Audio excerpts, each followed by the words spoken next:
দেশে ব্যবসার পরিবেশ নেই দাবি করে গভর্নরের কাছে ব্যবসা গুটিয়ে নেওয়ার নীতি সহায়তা চাইলেন ব্যবসায়ী নেতারা। সকালে কেন্দ্রীয় ব্যাংকের প্রধান কার্যালয়ে বাংলাদেশ চেম্বার অফ ইন্ডাস্ট্রির নেতৃত্বে কয়েকটি সংগঠনের প্রতিনিধিরা গভর্নরের কাছে তাদের সংকটগুলো তুলে ধরেন। এ সময় ব্যবসায়ীরা বলেন, চড়া সুদহার, জ্বালানি সংকট, শ্রমিকের বেতন বৃদ্ধি ভাতার পর এমনিতেই নাকাল শিল্প প্রতিষ্ঠানগুলো। তার উপর এপ্রিলে খেলাপি ঋণের নতুন নিয়ম চালু হলে অনেক প্রতিষ্ঠানই বন্ধ হয়ে যাবে। প্রতিবেদনে আমরা যেমনটি দেখছিলাম, গভর্নরের কাছে ব্যবসা গুটিয়ে নেওয়ার নীতি সহায়তা চাইলেন ব্যবসায়ী নেতারা এবং এ ব্যাপারে আরও বিস্তারিত জানার চেষ্টা করব আমরা। আমাদের সাথে বার্তা কক্ষ থেকে যুক্ত হয়েছেন ডেপুটি চিফ রিপোর্টার মোস্তফা মাহবুব। মোস্তফা মাহবুব, আপনি নিশ্চয়ই আমাকে শুনতে পাচ্ছেন। মাহবুব, ব্যবসায়ীরা হঠাৎ করেই কেন ব্যবসা গুটিয়ে নেওয়ার কথা বলছেন, আপনার বিশ্লেষণ জানাবেন। তরণী, প্রথমে যে বিষয়টি বলতে চাই সেটি হচ্ছে ব্যবসার একটি ধর্ম আছে, যেখানে প্রফিট থাকবে অর্থাৎ যেখানে মুনাফা থাকবে সেখানে কিন্তু ব্যবসায়ী ব্যবসা করবেন।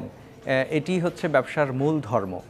তো সেই প্রেক্ষাপটে যদি আমরা বলি, বাংলাদেশে এই মুহূর্তে যে পরিস্থিতি বিরাজ করছে সেখানে আসলে ব্যবসার মুনাফার অংশটি কিন্তু কমে গেছে, কোনো কোনো ক্ষেত্রে লোকসান দিতে হচ্ছে। তার পেছনে আসলে বেশ কয়েকটি কারণ আছে।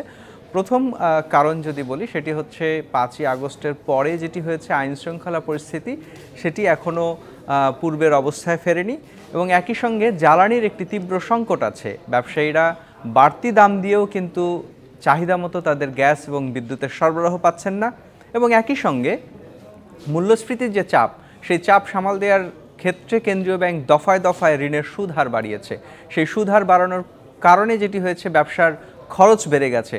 সেই সঙ্গে সঙ্গে আপনি জানেন, গেল সপ্তাহের মধ্যেই বেশ কয়েকটি অধ্যাদেশ জারি করেছে যেটি জাতীয় রাজস্ব বোর্ড। আমরা দেখলাম শতাধিক পণ্যের ভ্যাট বাড়ল, বিশেষ করে কিছু কিছু শিল্প প্রতিষ্ঠানের ক্ষেত্রে এর করের হার বেড়েছে এবং একই সঙ্গে যেটি হয়েছে, বিভিন্ন খাতে যে প্রণোদনাগুলো রপ্তানি খাতে বিশেষ করে শিল্প উদ্যোক্তারা পেতেন, সেই প্রণোদনার অংশটিও কিন্তু কোনো কোনো ক্ষেত্রে বন্ধ হয়েছে, কোনো কোনো ক্ষেত্রে পরিমাণটি কমেছে। তো এই রকম একটি পরিস্থিতিতে যেখানে ব্যবসার করে মুনাফা করাটাই কঠিন হয়ে দাঁড়িয়েছে, সেখানে কিন্তু আসলে ব্যবসায়ীরা হিমশিম খাচ্ছেন। মাহবুব, এই যে আপনি বলছিলেন কর বাড়ানো এবং প্রণোদনার বন্ধের বিষয়ে, সরকার এত আসলে কঠোর হচ্ছে কেন? বিকল্প উপায় কি হতে পারত?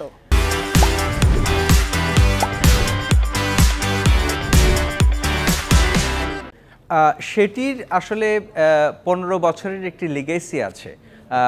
15 বছর ধরে যে অনিয়ম বা আর্থিক খাতে যে অনাচার হয়েছে, তার একটি প্রভাব কিন্তু এখন এই সরকারকে বয়ে নিয়ে বেড়াতে হচ্ছে। আমরা জানি, অর্থনীতিকে পুনরুদ্ধারের জন্য IMF থেকে একটা বড় ঋণের জন্য চেষ্টা করা হচ্ছে। সেই জায়গা থেকে এই ঋণের শর্ত হিসেবে কিন্তু এখন অনেকগুলো সংস্কারের দিকে সরকারকে যেতে হয়েছে। এছাড়া আসলে এই মুহূর্তে সরকারের বিকল্প যেগুলো ছিল, কাঠামোগত পরিবর্তন, আমলাতান্ত্রিক যে জটিলতা, এগুলো দূর করা, সেই জায়গাগুলোতে যাওয়ার কিন্তু সুযোগ সেটি কিন্তু সরকার শুরুতেই নিতে পারেনি। এখন 5 মাস পেরিয়ে গেছে, এখন আসলে আর খুব বেশি সময়ও তার হাতে নেই।